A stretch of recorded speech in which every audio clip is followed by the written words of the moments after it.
divine providence. And I would like to begin with a prayer. So I would ask all of you to join me by bowing your heads so that we can lift up this meeting to our God. God of providence, your loving care reaches to the ends of the earth. Look upon us, your servants, as we come together as community this evening to talk about ways and means to counter the plague of heroin. Bless us. Bless our gathering. Bless all of those who are addicted. We pray in Jesus' name. Amen. I would like to invite Sister Alice Bergman, who is our provincial superior, to come up and say howdy.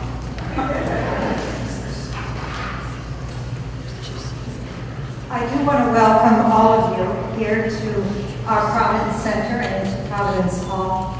We're most happy to be able to share our space with you, both our inside space here and also the beauty of our outside. Those of you who came a few minutes earlier could see the gorgeousness of the trees right now.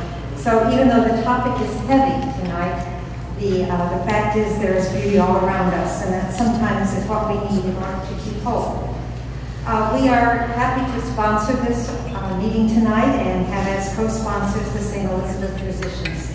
And so again, welcome from all the Sisters of Divine Providence.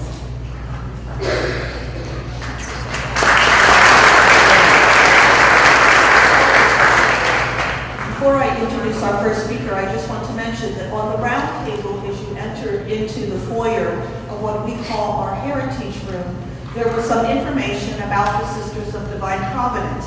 If you're interested in who we are here in Melbourne, we've been here in Cable County since 1889, and here on this piece of property, that building was built in 1919, but we were here earlier, living in that little red farmhouse that Sisters still live in. Anyhow, there's a little history on this yellow card. Feel free to pick it up and take it home and read a little bit about us. And then on the other side of the table, you will see a display, an array of cards. On one is a lit lantern, on the other one is a lily. And on the back of that is a prayer that's very dear to our hearts. It's called the Act of Abandonment to Divine Providence.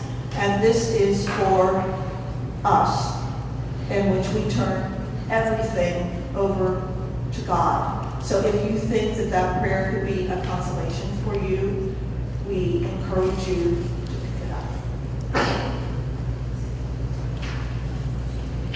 I have the privilege tonight to introduce Sister Kay Kramer to you. This program started at our kitchen table one night at dinner, and she was sharing about a professional workshop that she had attended. And I said, it's too bad you don't do something like this for regular people. And we looked at each other and said, well, why? Let's do it. So fools rush in. She's not the fool I was. Sister Kay has been a nurse and midwife and family nurse practitioner at St. Elizabeth for 15 years, where she has delivered over 3,000 babies. She holds a Bachelor of Science degree in nursing from Thomas More College, a Master's of Science in Nursing from the University of New Mexico, and a doctorate in nursing from the University of Kentucky. In her position at St. Elizabeth, she provides inpatient care in the hospital's family birthplace, as well as outpatient care at Health Point, Family Care, and New Hope Center. Over the last several years, she has worked diligently to improve inpatient and outpatient services to pregnant women who are addicted to heroin. She serves on the Neonatal Abstinence Syndrome Task Force at the hospital and is currently helping to implement a new pilot program for screening and referral for addiction services for pregnant women. And so I'm proud to introduce Sister Kay.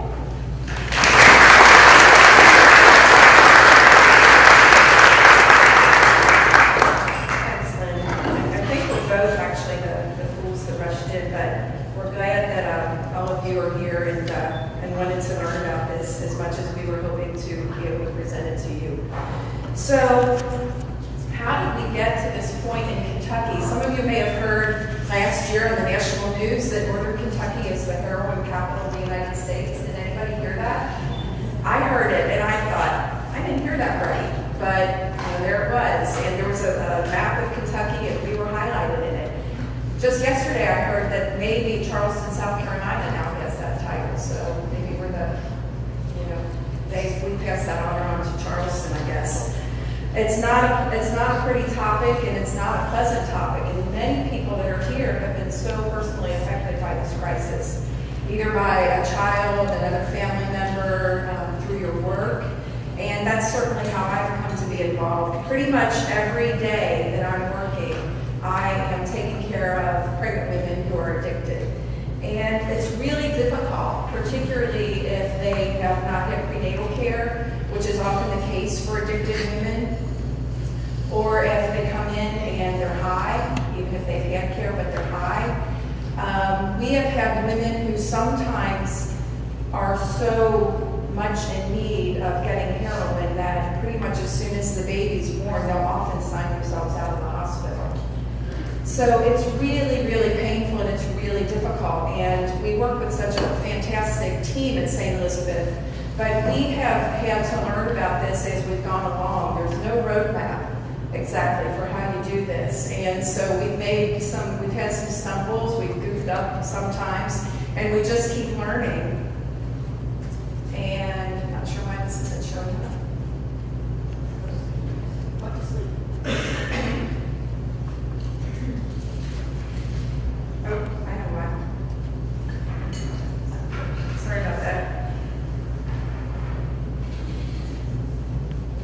So we keep learning, and I think our community keeps learning what we need to do to really try to meet the need and to understand this crisis more and to develop programs that really will serve people in our community.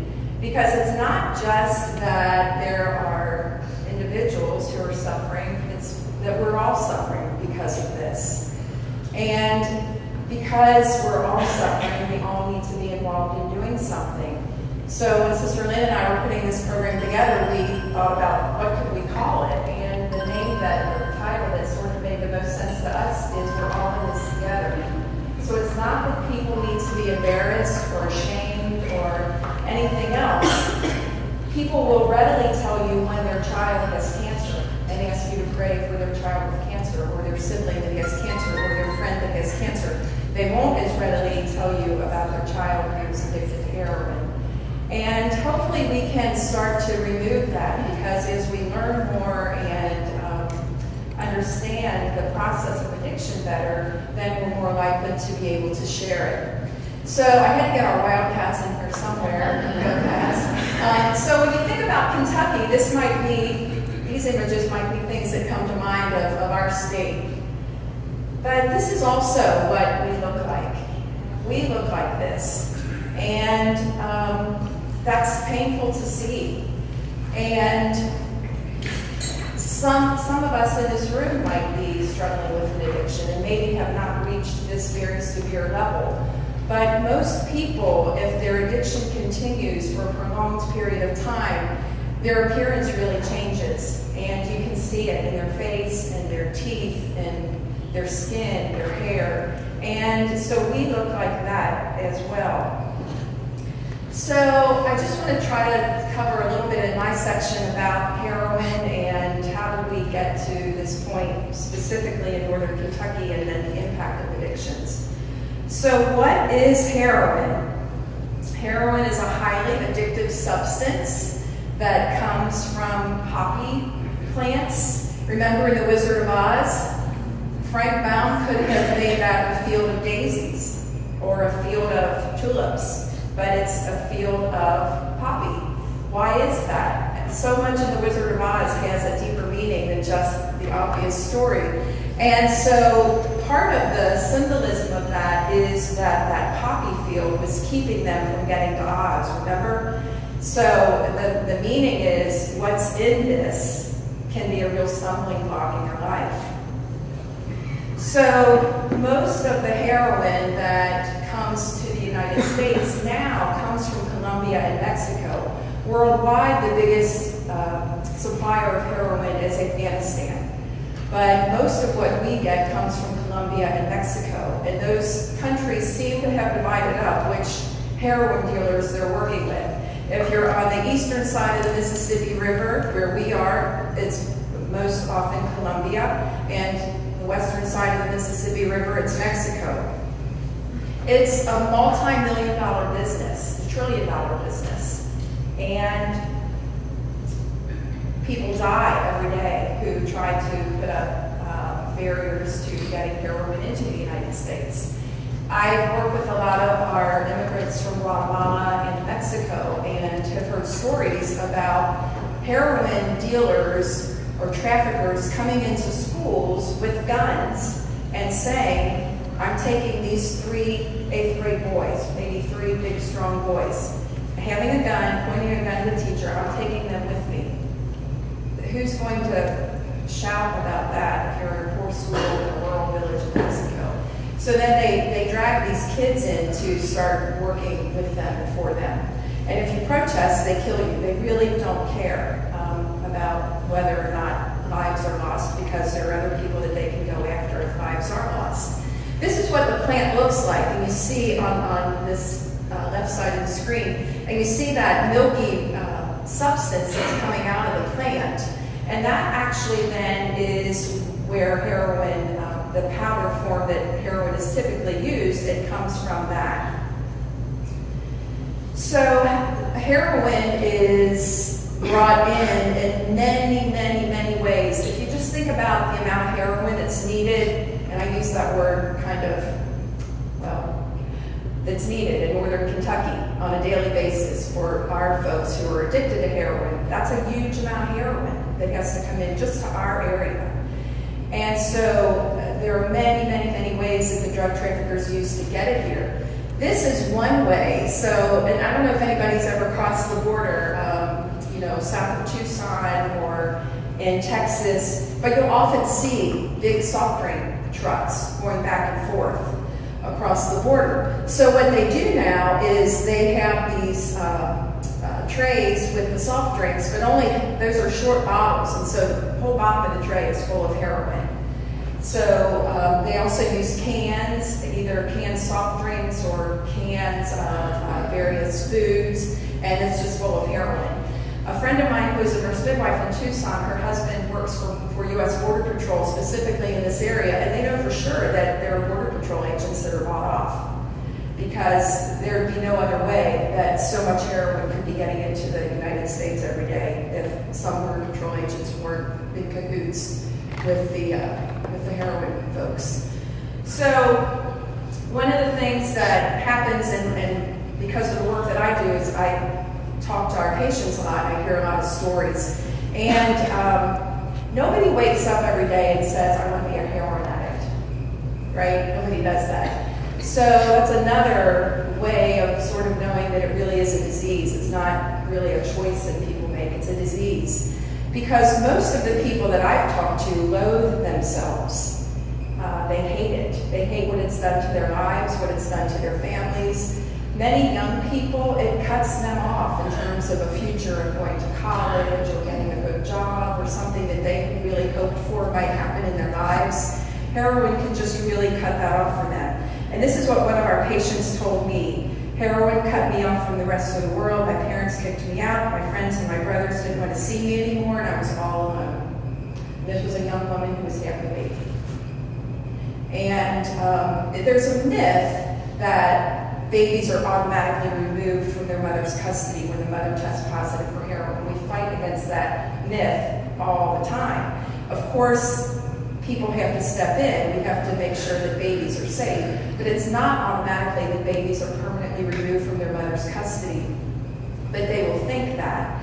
And so they get into this sort of playing this game, like I'm not going to go for prenatal care because I'm using, and they'll find out I'm using, and then they'll take the baby away from me, but they go into labor, and I have to go into the hospital, and I have to, and so it just goes on and on and on, and they just build up all this anxiety about that issue, which is not necessarily true. Some babies do wind up permanently being removed, but that's it's the exception more so than the rule. So in terms of our country, this is a statistic from the U.S. Office of Drug Control Policy that $1 trillion was spent from 2000 to 2010 on buying heroin. And at the time that that data was compiled, New York City spent more on buying heroin than any other place in the country. So when people start using heroin, how do they get to that point? Well, for many people, it's that they got a prescription because they had surgery. And then they ran out of their 50 Percocet and they needed the feeling that they were getting from that drug. So then they needed something else. And then if they didn't have anything else in their medicine cabinet, they checked with their mom or their dad or their sister or their brother or their grandma or look in people's medicine cabinets. And so then, but in their minds, they're thinking, well, I'm not addicted because this is a prescription.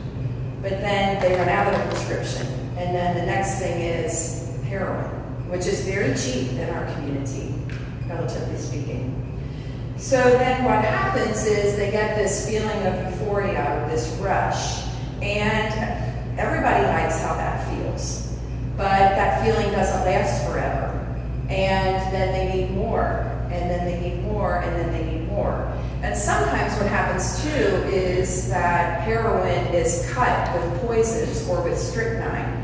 And so when it's cut, then it's much more lethal than pure heroin. And I don't know if anybody else knows this, but what I've heard is that most of the heroin that we have is not pure.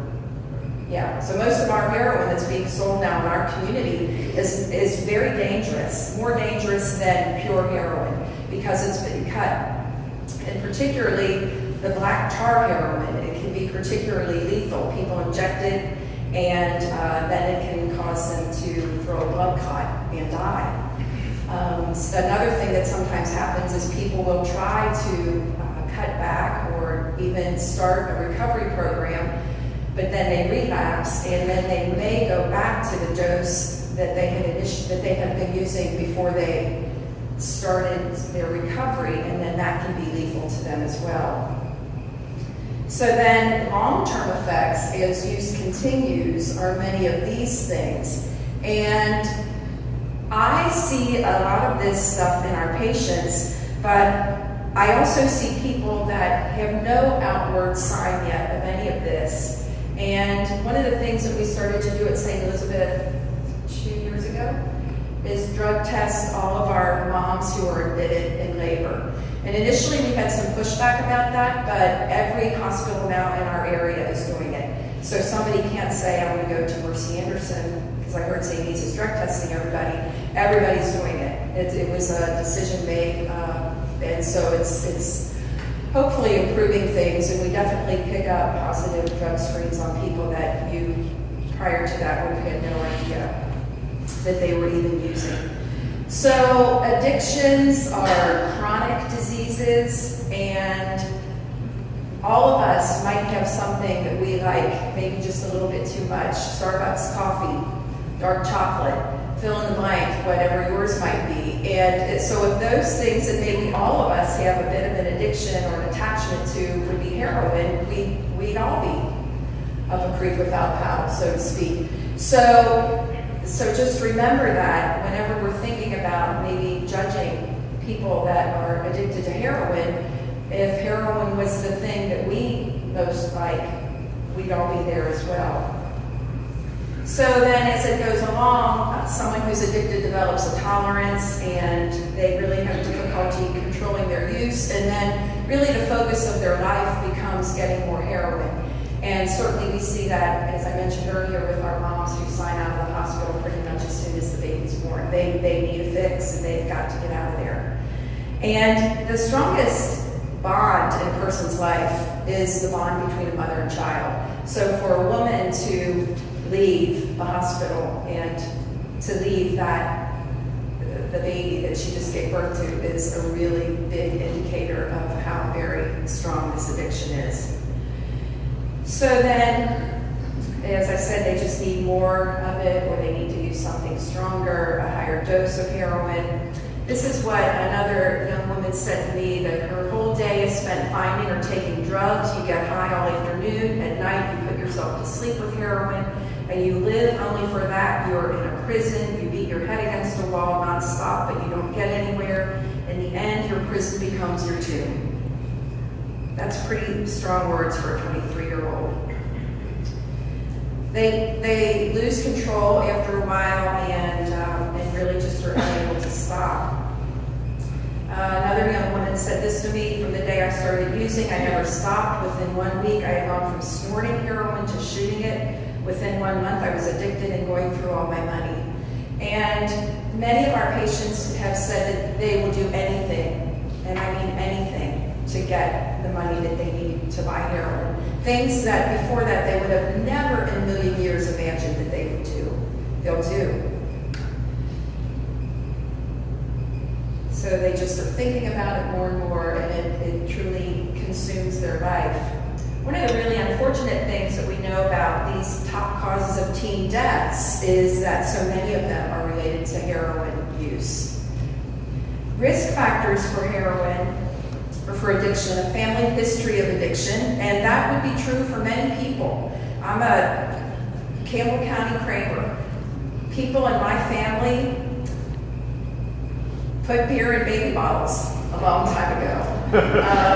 That's just what you did. And so out here, and I can say this as somebody who's lived here most of my life,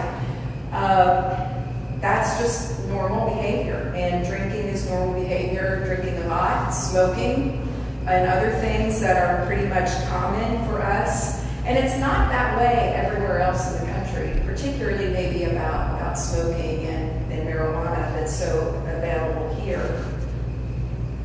I'm gonna, for the sake of not going over my time, go on to this person who is named Rachel, who is really a success story. Rachel had hoped to be here tonight, but because of her program, she wasn't able to come, but she asked me to just tell a little bit about her story. So Rachel was one of our patients who was really, really struggling a lot. Her parents put down really firm limits. They would not let her live with them. They would not give her a penny. They changed all the locks. They didn't cut her off, but they set really firm boundaries because she had stolen from them repeatedly, had broken into the house, and so on and so forth. So when Rachel came in to have her baby, she had a pretty nice fast labor and really nice birth of her baby. We knew that her baby would be in withdrawal. She was spending about $200 a day. And she was really at wit's end, and she really, really wanted help. Were you involved with Rachel? Oh, okay. So anyway, but she had some really serious financial issues that were preventing her from getting back into treatment. At St. Elizabeth, our foundation has a program called Street of Hope, which is specifically for pregnant women. So we asked for Street of Hope money to help her with this financial issue that was preventing her from getting back into treatment. So Rachel is now about 11 weeks. She lives at the Wrap House in Covington. She's doing great, and I'm really proud of her because she was really in a bad way. But Rachel is an example of what can happen for people when a community will surround them with support, respect, acceptance, and financial help when that's needed, because some people really do need financial help, and you've got to take a risk. If you're not willing to take a risk, lots of people are not going to get help.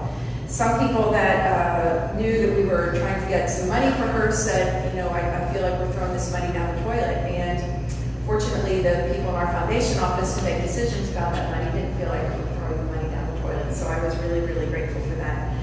And Rachel's baby was actually not in the hospital very long with her neonatal abstinence syndrome. She was only in about 7 days. Some of those kiddos stay in a month, sometimes even more than that. So pray for Rachel. She asked me to ask everyone to pray for her, and she was really sorry that she couldn't come tonight. So all of us sort of need to do something about this because we're all in this together. And so think about maybe what you can do. Maybe being here tonight might be a jumping off point for you. Maybe just starting more is a big thing. place to start, and that's what we're all doing tonight. But also being somebody that your friends and family, your parishioners, people that you work with can go to. And we have people that we work with in the hospital who've had children who have died, and they've been embarrassed to bring it up. If any place where you should be able to talk about that, it's in a hospital with your coworkers who are dealing with this on a daily basis. So we're slowly making some inroads. But probably all of us are surrounded by people who have been very personally affected by this. And so the more accepting we can be, the more people can talk about it, then we're making an impact. So our next speaker is Kim Moser.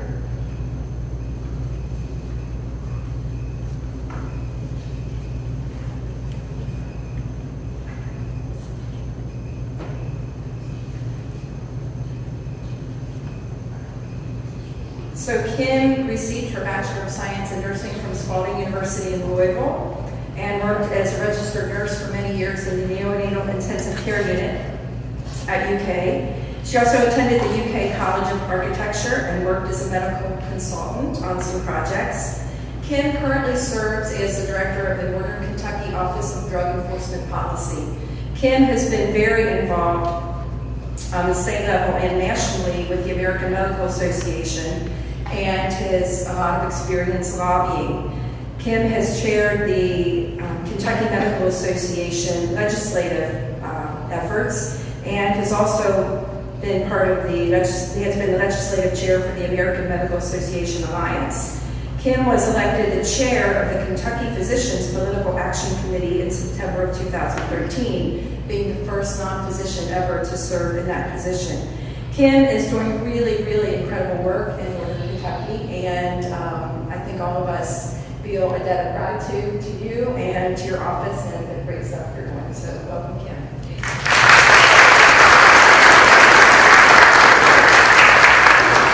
Well, thank you so much for being here tonight. I really appreciate that everyone has come out to learn more about this issue and to really try to figure out how we can get our hands around this and really help with this issue.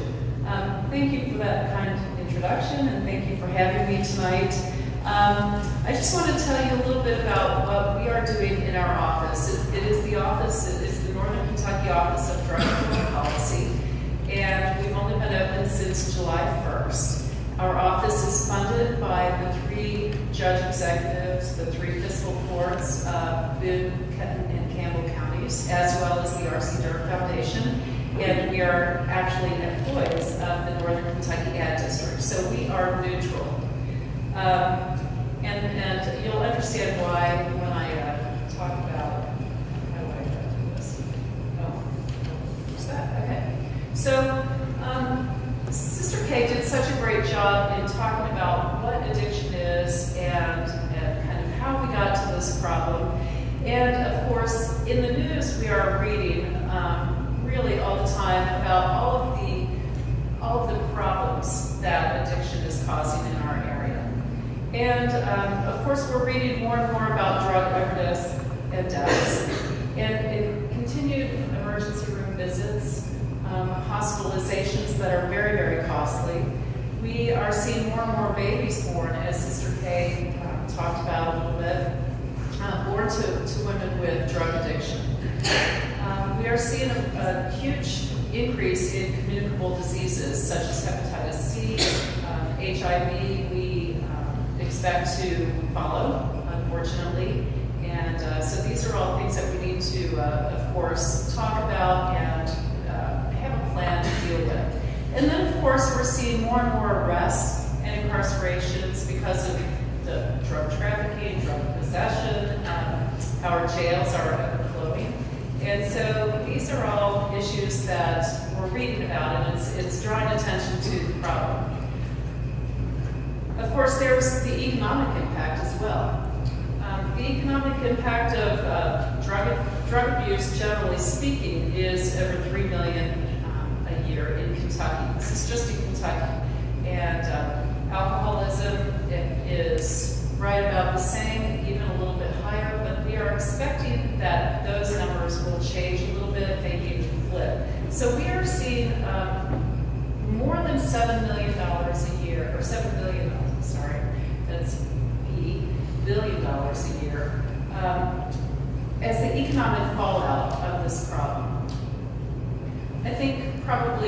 of you have seen this graph from St. Elizabeth, and actually this is old data. This is just through June. But we, through 2011 to 2014, we saw about a 300% increase in drug overdoses. This year, last year we saw 745 come through the St. Elizabeth emergency rooms. And this year, to date, we have seen 846 overdoses through August. So we are on track to see between 1,100 and 1,200 overdoses this year.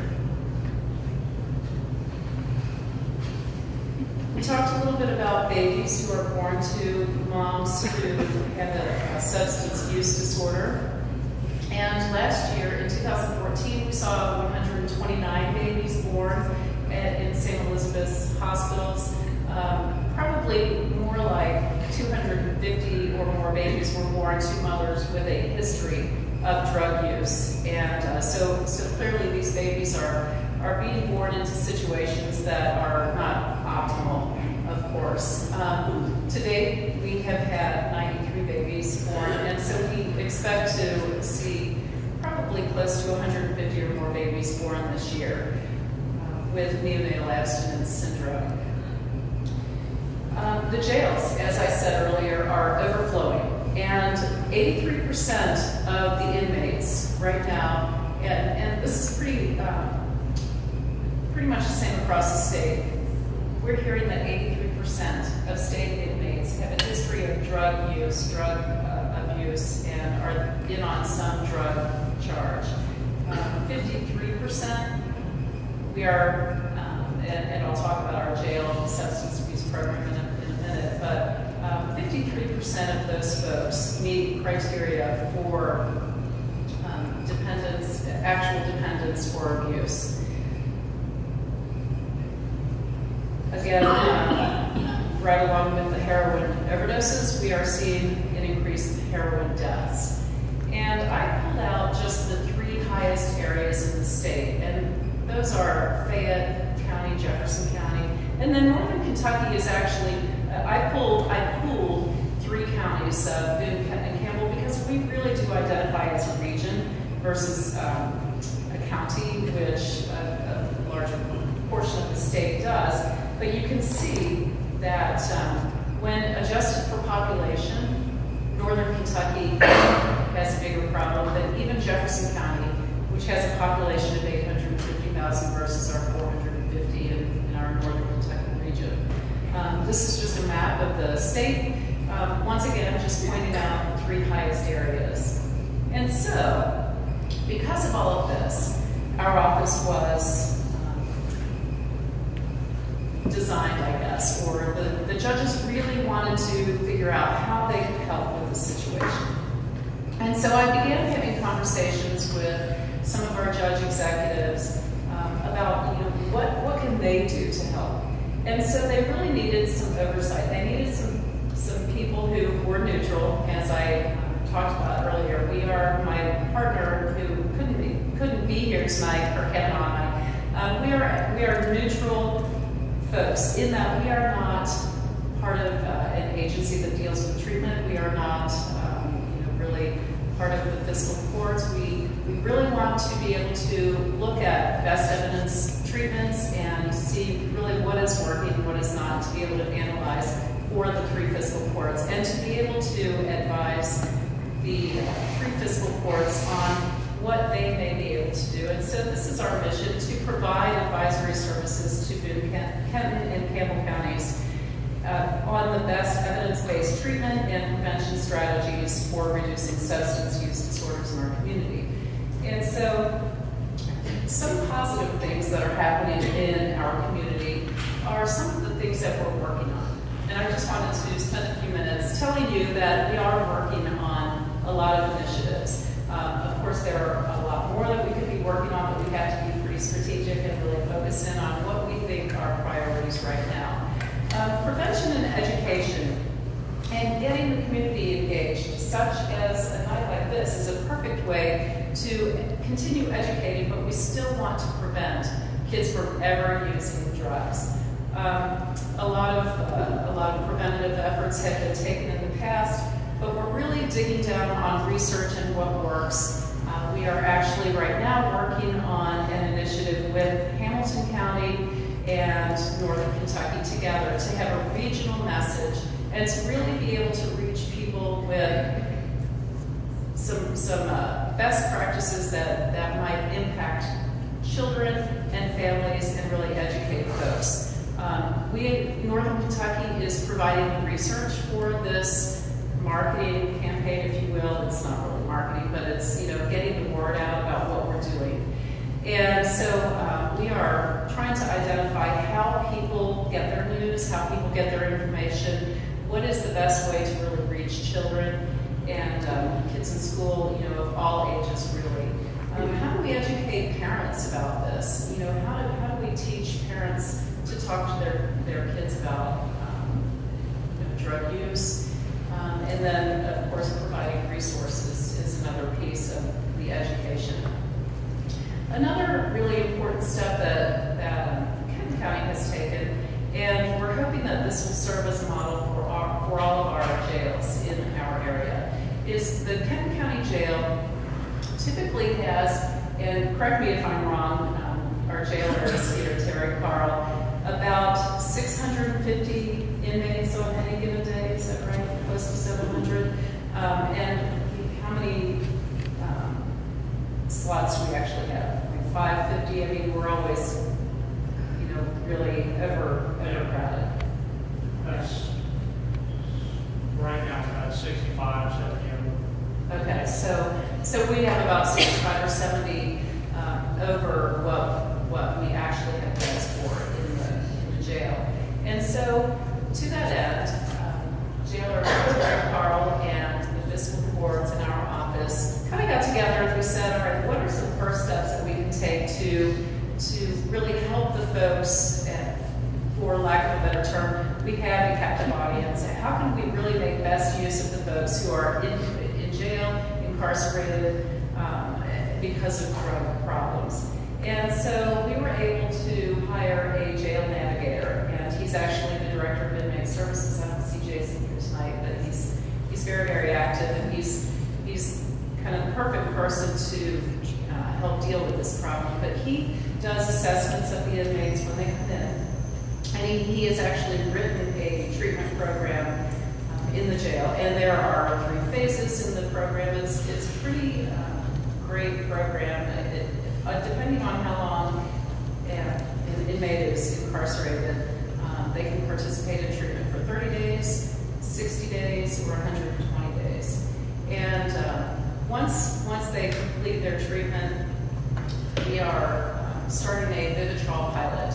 And Vivitrol is one of the medications that's being shown to really work with opiate use and to eliminate cravings and to help folks just to really kind of not get into a long scientific talk about the different medications that are available, but it helps wean folks off of the heroin. They can, it's a once-a-month injection, and we're starting this pilot in jail to see how this works.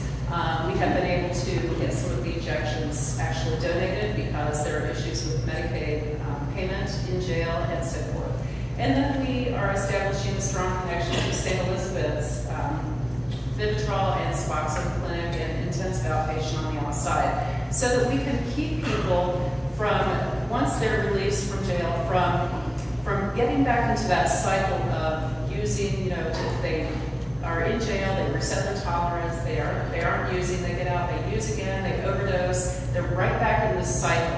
And so what we're trying to do is of course, curtail that relapse and the recidivism that we see with all the criminal activity and everything that keeps people locked in this system, and that is the court system. So we want people to get out of the court system and into treatment. But it takes a long time. It's a long-term treatment. It's not a 30-day fix. So when I say someone can participate in a 30-day program, that's not the end of it. They need a strong connection to the outside to really continue their treatment for years. And folks who are in recovery will tell you that it is a lifelong disease. It is a lifelong recovery. And so we're really working to strengthen the support system on the outside as well. The neonatal abstinence support network is something that we really want to strengthen, along with St. Elizabeth and Health Point and all the transitions, the Rab House. There are some good things happening in our area, but we would really like to streamline these and make it a continuous, kind of a continuum for the moms so that they can come in and get prenatal care and treatment and kind of move along the continuum without falling through and without risk of relapse and overdoses and all the things that have been a part of their life. And also to save babies.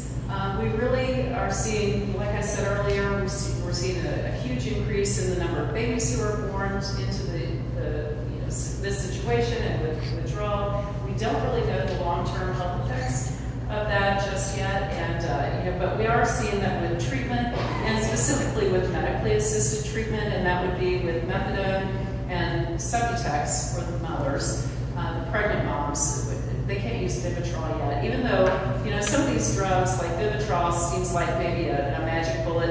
It really is not for everyone. So just to make that clear, we can't just give everyone Vivitrol, nor can we really mandate it. So, but we are working with the judges in that instance, and then with healthcare providers about providing medically assisted treatment to really get these moms on a stable path to recovery and to keep the babies out of the neonatal intensive care unit for a long time. Not only is it a health problem for them, it's a struggle for the family, but it has a huge economic impact.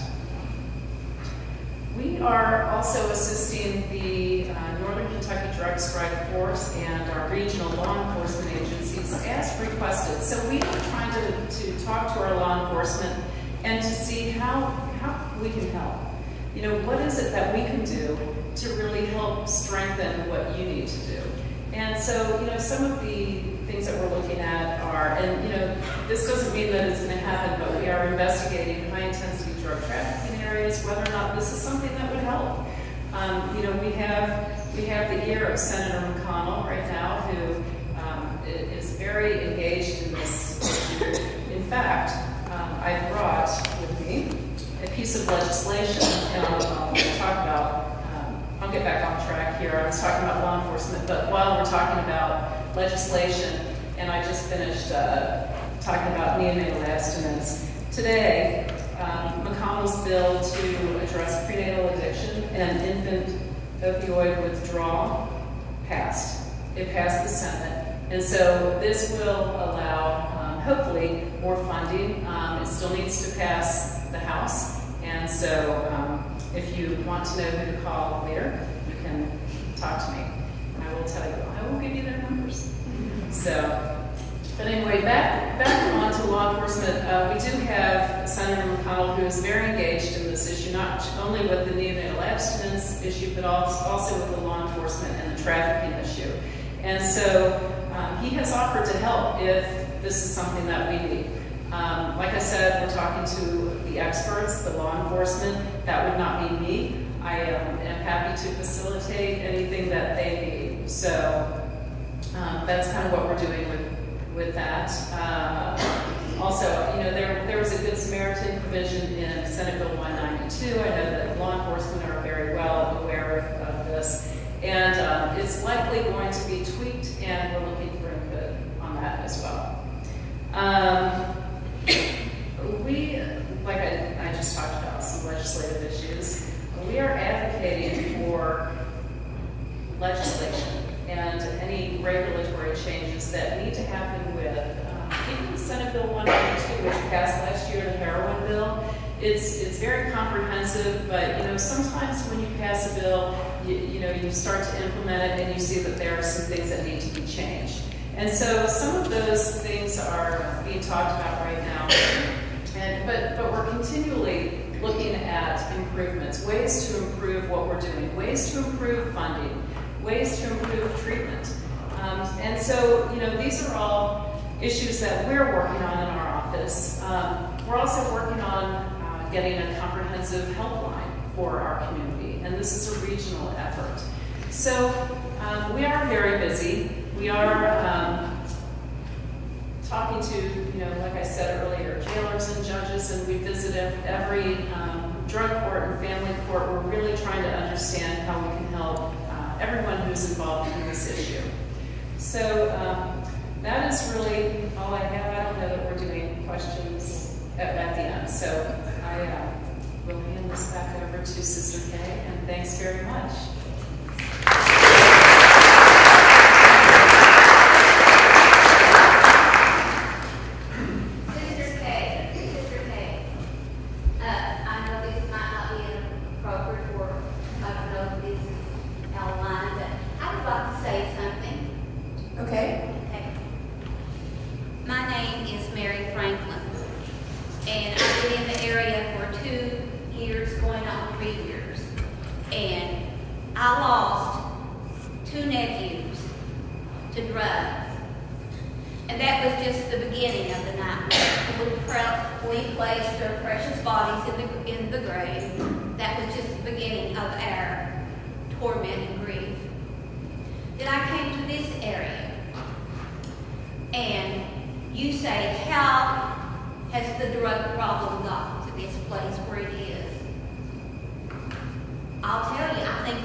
Thank you very much for expressing your concerns about that. Thank you. And we'll have a period at the end too for more questions, so thanks. So our next speaker is Jennifer Hunter. Jennifer is the Director of Clinical Services at the Northern Kentucky Independent District Health Department, a position she has held since 2007. Jennifer is responsible for overseeing a staff of more than 90 employees in the Clinical Services Division, which provides preventative care for children and adults in Boone, Campbell, Grant, and Kenton counties. She's also responsible for community-based nutrition services, home visiting services, and the WIC program that is operating in our hospital. Jennifer has more than 26 years of experience with the health department in a variety of positions, and she's a registered nurse with a bachelor's degree from NKU, a certification in public health nursing from the UK College of Nursing, and a master's of science in nursing with a specialty in public health nursing from the University of Kentucky. Welcome, Jennifer.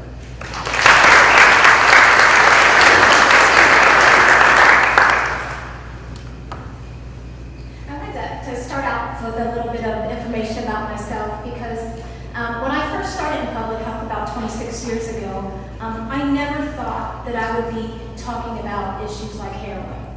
You know, I was born, raised, schooled, my family lives in Campbell County, and it just wasn't an issue at all. It was never an issue. Obviously, in nursing school, you learn about, drug abuse and the drugs that can be addiction, but it's not to the length of the project that I was handed over a year ago. And over a year ago, we at the health department started noticing, what the heroin does to the public health in general. And Dr. Lynn Sadler, who's our district director of health, she assigned me on what to do if syringe exchange is approved as law in the state of Kentucky. Quite honestly, I just thought this will never pass. You know, my 26 years at the health department, needle exchange was something that was done in New York, in Florida, in Mexico, California, other places. So to think about looking at a program and practices that have to do with my community, that in and of itself has created kind of this learning journey for me over the last year. So let me talk about what Heroin has done to the community in aspects of public health. The things that are on here are no different than what Sister Kay talked about, what Kim talked about. Heroin does not only affect the person injecting the drug. Heroin affects much more than just that person. All of these things that are listed on here, specifically the communicable disease part, that affects me. By law, everyone who does a lab test, whether it's a hospital, a doctor's office, anybody who does a lab test on a communicable disease, by law has to report it to us. 24/7, we get reports of every single communicable disease in northern Kentucky, and we cover 4 counties. So 24/7, we monitor this. And throughout, night and day, every day, if one case of one disease, let's say there's a Shigella outbreak, let's say there's a E. coli outbreak, that's our responsibility to fix that for the community, to mitigate that.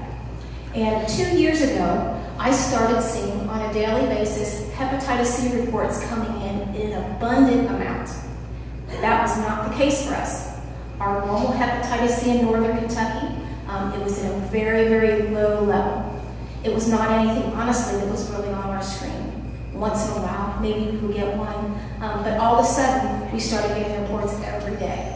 So I knew something was up with it. At that same time, after looking at the hepatitis C reports for a few months, I was very alarmed what went on. I contacted the CDC in Atlanta, and I applied for a grant to study this, to study what hepatitis C does to a community and what is really the next step after you see hepatitis C. Thank goodness, the CDC awarded me about a $500,000 grant. They could have chosen anywhere in the United States, any local health department in the entire United States, but they felt that the data that I had was worth looking into. Hepatitis C testing is very expensive, very. So it's not something normally that the health department does. We don't test for that. Just to get an actual screening and a confirmatory testing, it's over $300 for one test. So $500,000 honestly really didn't go that far. So what happened was we opened it up, we did media release that anyone who felt that they were high risk could come to the health department and get a free hepatitis C test. I wanted to see what was going on throughout the community, and if this really was a problem or it was just an enigma. Soon, I found out that month after month, after my data went to CDC, they were more intrigued and kept asking me more questions. And one thing they asked was, why isn't the older population coming up positive? Normally, people think hepatitis C. Well, that was people who used drugs in the 60s and 70s. So the people that have hepatitis C should be, around, 50-year-old, 60-year-old, 70-year-old. My average for someone who was hepatitis C positive was between the age of 15 and 25. So Northern Kentucky, all of a sudden, was having this increase that it was blowing CDC away. They couldn't understand. They thought my results, something was wrong. Change labs, do different things. So for 2 years, we studied it. We studied and studied it. We tested over 2,700 people in Northern Kentucky, and 304 people were positive. That was a rate of 11% of our population. That is unheard of in the United States. The more the word got out, I got a call from the New York Times. Who gets a call from the New York Times every day? What is going on is what we are hearing through the grapevine true. What is Northern Kentucky doing? What are you doing down there that has this issue? Then the Huffington Post called. They wanted to come interview us. And so looking at, there were reporters from the New York Times and Huffington Post who came to visit us from New York. They visited us over the summer, and they said, we want to hear your story. So probably, you weren't aware of it or maybe you don't pay attention to it, but if you Google us, the New York Times, they did a whole segment on Northern Kentucky and hepatitis C and how it's linked to heroin. As Kim showed before, this is the same issue.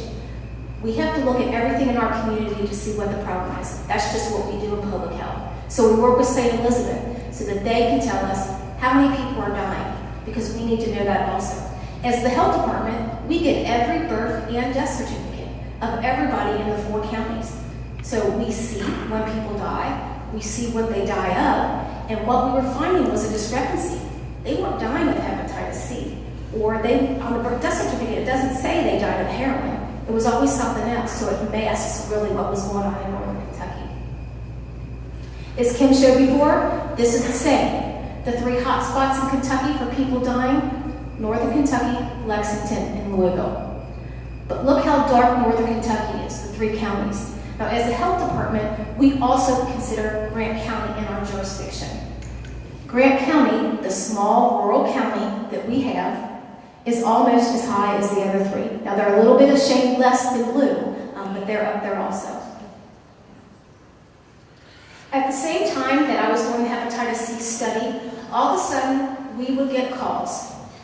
When you get a call from a frantic mother who says their young child was at the playground and they went down the slide and they have flip-flops on and now they have a needle stuck between their toes, can my child be tested for hepatitis C? We get a call from agencies. We're rehabbing this building. We just found 150 syringes in a basket. There were kids playing in there. You go to, whether it's the library, whether it's a shopping center, whether it's a grocery store. You know, employees call us. We just found 10 needles out in our parking lot. That is a public health issue, because anyone who picks up that syringe or gets stuck, hepatitis C and HIV can live in those syringes for days, and they can infect. Also, it's not only the syringes. The things that addicts use, and to actually inject heroin, there's all kinds of things that they use. When blood gets on that, or when body fluids get on that, and they share it with somebody else, it's not just the needle. It's all the equipment that comes with it that can actually spread the disease. Here's what the New York Times got. We're 19 times anywhere in the United States for hepatitis C. That's not a graph that you like to show off. You know, I wish the New York Times called me for something else. If you were at the very top there, and the only reason you see a decline in the top line is because, unfortunately, in October of 2014, CDC said we can't give you any more money. So we haven't tested anybody since October of 2014. And that's the only reason that that line's down. Now, in conjunction with that, the hospital, the labs, the doctor's office still have to send in their hepatitis C reports to us by law. And we have to investigate every single case. This was just our study for 2 years. The state of Kentucky is the green line. We're 11 times what anybody in the state of Kentucky is for hepatitis C. And at the bottom, the purple line, in the United States, it's less than 1% of the population has hep C. And we're 19 times that. Why do you think hepatitis C is an issue? Hepatitis C is transferred by blood through needles. Even if it's microscopic blood, and like I said, I'm on a big learning curve. When someone injects heroin into a vein, like Sister Kay showed, or in their neck, in their foot, anywhere where they can get, you know, they could get an artery, they could get a vein. When the syringe comes back out, that blood goes right up that tube. And then that person shares it with somebody else and says, here. They don't have the rational mind, and it's not about them not having the willpower to stop. They can't have any control over this, and they will share, and like she said, go to any lengths to do this. And so they share syringes. And when they share syringes, they share hepatitis C, hepatitis B, and HIV. Just to treat hepatitis C, in our study that we did, every single person that we tested in our study did not have insurance. Not one single person. For one treatment, and this is without anything that goes wrong, any disadvantages, any other things that they have to be, it's $84,000 just for the medicine. And that's a year-long treatment, and sometimes a year-long treatment doesn't even work. So you have that burden. Hepatitis B is also a virus. It affects the liver. It's a different form of the virus, but again, both of those attack the liver. There's no vaccine for hepatitis C. There is a vaccine for hepatitis A and hepatitis B, and I've applied for a grant and gotten a pretty good-sized grant to actually provide that. When we're talking about our syringe access program, so we can at least protect people from Hep A and Hep B. HIV is the big one that you always hear about and that everyone is so afraid of. Hepatitis C is much easier to transmit than HIV. A hepatitis C virus can live in a needle for 63 days. So when you're thinking about HIV, yes, no one wants to get HIV, but that is a much hardier virus that actually is not, it's not as fast and communicable as hepatitis C is. But HIV is a chronic disease. You have it for the rest of your life. It's estimated about $600,000 to treat HIV. So when you're an addict and you're dealing with yourself and self-absorbed in that, sharing a meal with somebody and possibly getting one of these things, that's not on your priority list. And you can't think about that. And so what happened when we did our study, we had people who were addicts that came in and told us that. Over 80% of them admitted to using heroin within the last 6 months. And so when you have a population that big, and it's so swelled among the community, that definitely is an issue. By law, this is Law KRS 211-180 that gives the health department the authority and statutory language to perform the duties of detecting, prevention, control of all communicable diseases. We're the only agency that is allowed to do that. Here's a map of the study that we did. The map on the left, that's Boone, Kenton, and Campbell. Grant County is that little one that's hanging down below. Those are all, what I did was got the zip code of every single person who came in to actually get a test done. And we GIS mapped it. And what that means is we put all the data in the computer, and it spits out this really nice map that we use in public health. And it showed us where the hepatitis C positive cases are. As you can see, there's not one area in northern Kentucky that was out a hepatitis C case. Look where the really red parts are. That's down by the Ohio River. Okay? That's Covington, Bellevue, and Newport. That's where the concentration of hepatitis C positive patients are. But the problem with this map is people who are in the throes of addiction don't stay in one place that long. So they move over all over. So this map is just a snap, it's a picture in time of what was going on during our study. On the right, there's Boone, Campbell, Kenton, and Grant County. There's all the listed, those are all the ranges of results for Hep B, Hep C. There's a difference between acute and non-acute. I'm not going to go into it. It's just public health knowledge of it.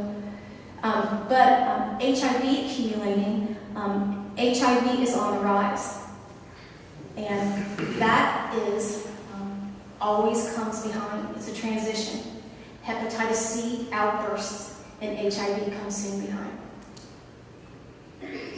The Northern Kentucky Heroin Impact Response Team, they're the ones, a wonderful community group that represents Northern Kentucky, who got together, and a few years ago they developed this plan.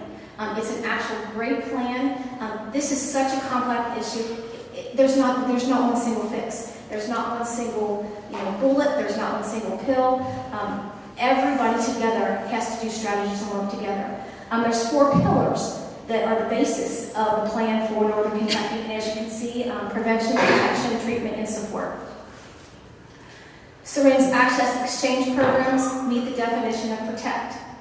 In Kentucky, it was against the law until March of this year. Senate Bill 192, which was Kentucky's heroin law, gave the health departments, and only the health departments, the legal right to operate a substance abuse treatment outreach program.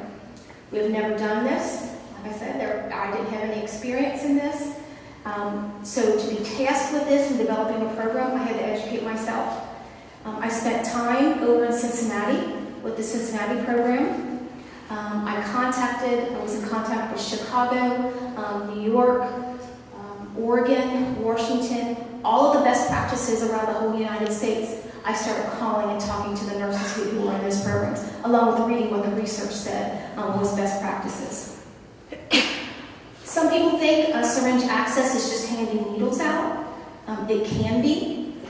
It depends upon what the law in that actual state is. And so, in looking at what does Northern Kentucky need? You know, obviously, we didn't want for our community to just be handing out syringes. You know, that's not what we wanted to give our community. And so what we did is we actually looked at, well, what are all the components? There's no way, and there's no other strategy to decrease hepatitis C and HIV. Abstinence is the best way to not inject, to not share needles with another. A person in throes of addiction, they don't have that rational thought to do.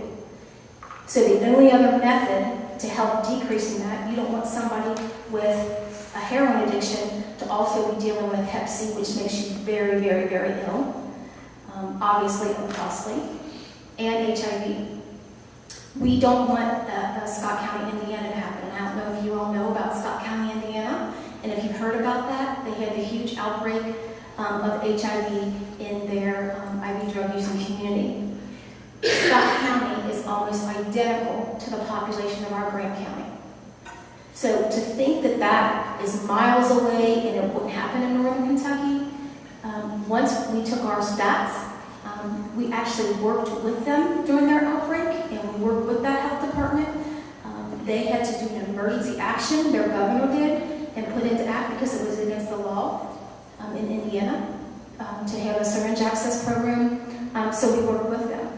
Their population, everything about it, it's a rural little town that started out with one person with HIV, and now there are over 200 cases. If that happened in our Grant County location, we estimated it out, we have over 2,000 cases of HIV for one county, and it will be over $1 billion just to treat and deal with that one HIV outbreak. So in looking at what's best practices, this is not an issue that we even basically knew about. So in doing that, looking at, number one, we need to get the syringes off of the streets. The contaminated needles that are not only a threat, to children, to all of us when we go out, it's a threat to our first responders and our police officers who go to a pat down on someone and get stuck with a needle. Those calls come in almost every day for us. With a panicked police officer saying, can I come in right now? Can I get an HIV test right now? And we do that for them. But someone who is giving their life to helping the public, now they have to worry about themselves and getting stuck with needles. So in looking at best practices, we decided we wanted a comprehensive program. Like I said, you can just pass out syringes. That's not what we wanted to do. We wanted to actually be a program. And with the end-all goal is to get these people into treatment. The program is designed to provide all the testing, HIV, hepatitis C, sexually transmitted diseases. Unfortunately, some people make bad decisions when they're addicts. There's a lot of prostitution that goes on. So you add on to someone with an addiction who has HIV, hepatitis C, and a sexually transmitted disease, that all of that, that one person, they need to be treated for all of their issues, not just the heroin. And then also the pregnancy, that we would provide pregnancy testing for women, because if they turn out positive for pregnancy, then that is a direct line where we need to get them into prenatal care and actually get into treatment. Like I said, I applied for a grant, and I got a sizable amount to provide hepatitis A and B vaccination for those coming in for syringe access. The naloxone, obviously, and I know that you've probably heard of that before, it's the drug that causes the reversal so that people don't die of an overdose. Overdose prevention education has to be done with the family of that person. But I'm not saying it's not a cheap thing either. And so we would provide that in our program. We have what's called a connector. I don't know if you've heard that either in Kentucky. The governor decided to expand Medicaid and sign more people up for Medicaid who make a certain amount of the poverty level. And so when I did the study and over 300 people did not have insurance, how are they going to get treated for these diseases? How are they going to spend money and go to rehabilitation? So we actually have someone on staff that if someone comes in and they don't have coverage, we apply with them right away. That gives them that funding and access to actually get and pay for what they need. Counseling and education is the forefront of our program. Every time someone comes in, they're counseled on, you don't have to live this way. We are here, we're not to judge you, and we want you to get into treatment. And we want you to make good choices when you're doing that, and we're here to help you do that. Also, if they need any other health department services, we have homeless people. We have homeless children who come in. Could they be qualified for the federal program WIC, stands for Women, Infant, and Children, that gives them the funding to go get the nutritional food to feed their family and their children. Advantage of when we were developing our plan, it was much more cost effective to be provided out of our county health center. The staff is there, the building's there, we don't have to pay for that. Our vaccines are there in the refrigerator, our labs are there, our nurse practitioner is there, and our nurses are there. All of our services are on one site. We wouldn't have to pay, to buy a mobile unit to go from town to town. And a lot of the services that we would offer to these people, they're already offered at our health department. People who inject drugs have a variety of reasons for coming in to see us for a number of public health programs. We actually did a study also in the spring of this year where we talked to about 170 people who use drugs and who use IV drugs, and over 80% of them said they would feel comfortable and safe coming to the health department to get this service. So they actually trust us, and they know that they won't receive that stigma when they come in for services. We are in a very critical window of opportunity. IV drug use is already here. People are going to use whether you give them clean syringes or not. Doesn't matter. It doesn't increase it. They're going to use no matter what. That's the drive that's behind them, the chemicals that change in the brain. It makes them do that. The first step after a heroin outbreak is hepatitis C, like I said. That's us to a T. The next step is HIV outbreak. We don't want to get to that point. If you look at the graph, in 5 years, our hepatitis B numbers have gone up 65%, and like I said, hepatitis C, 120%. Our community is just waiting. It's going to hit a tipping point, and HIV will be here.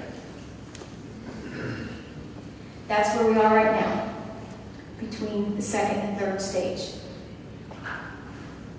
Like I said about Scott County, Indiana, we don't want to become that. Northern Kentucky doesn't want to be all over the news like Scott County, Indiana was. You like to be known for the good things you do for the community and how you react to crises. This issue will bring a lot of attention to us, and we don't want to burden our community, all different levels of it, and have to deal with something like that. Do they work? Do these syringe access programs work? Yes. The benefit of them, number one, it's the number one way to reduce HIV transmission among injection drug users. Like I said, they're going to use whether they have clean or not. So if we can provide them clean syringes in an actual program that wraps around them and helps them and doesn't burden them with getting HIV, hepatitis C, hepatitis B, that's a good thing for those people. They can focus on their recovery, and they don't have to worry about this other disease system that's going on. It advances public safety. It protects all of you in the room. It protects me. It protects my daughters.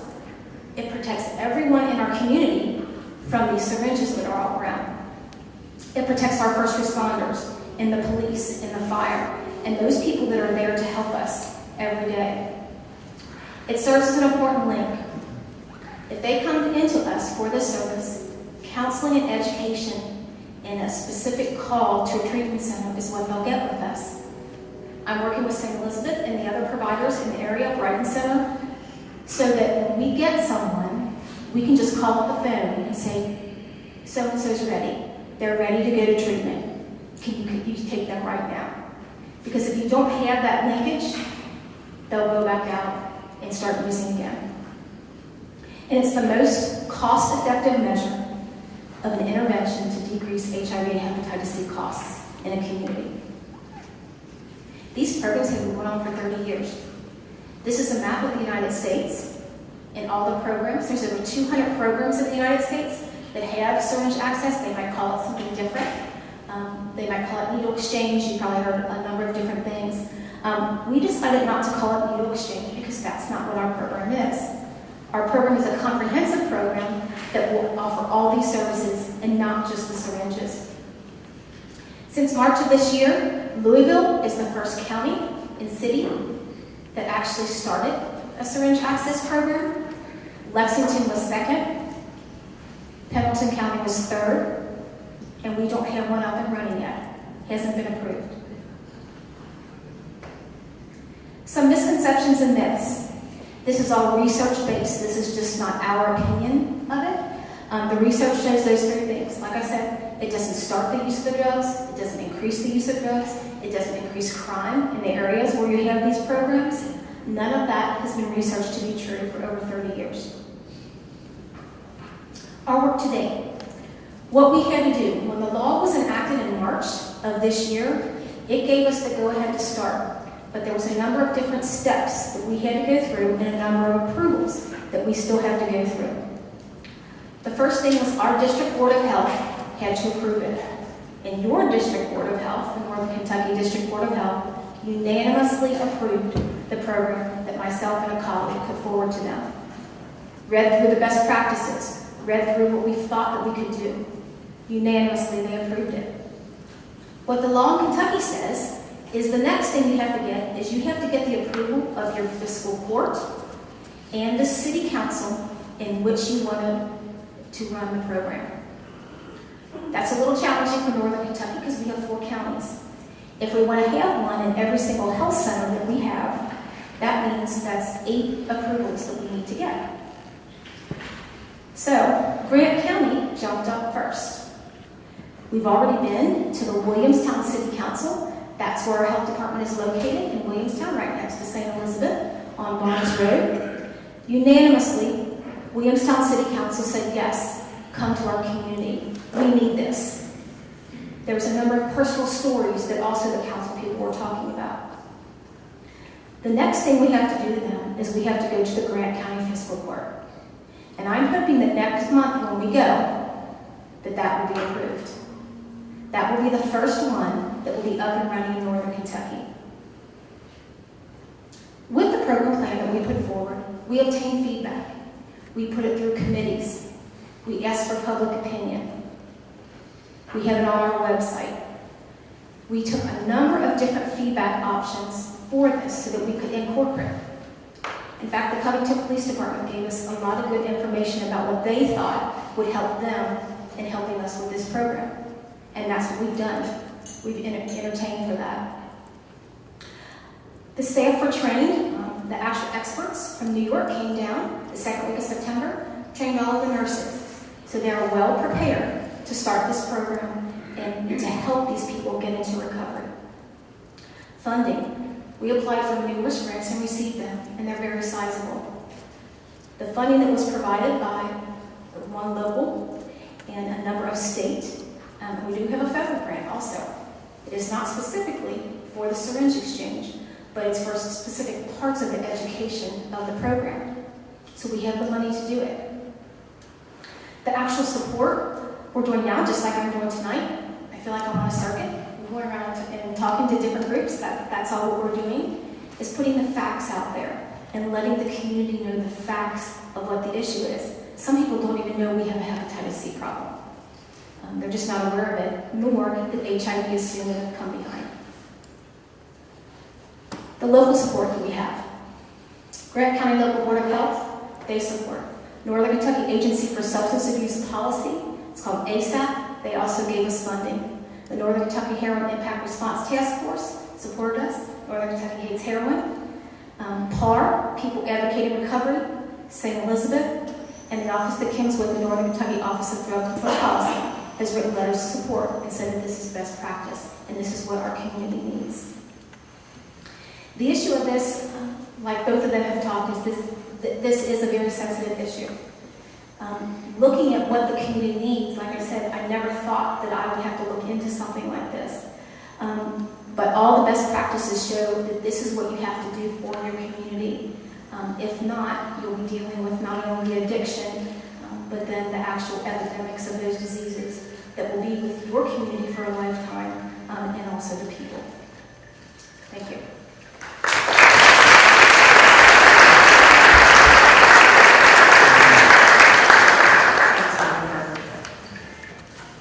Our next speaker is Sergeant Ryan Marcus from the Campbell County Police Department.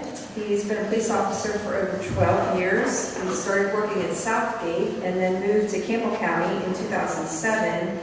And in 2010, he was assigned to the Northern Kentucky Drug Strike Task Force.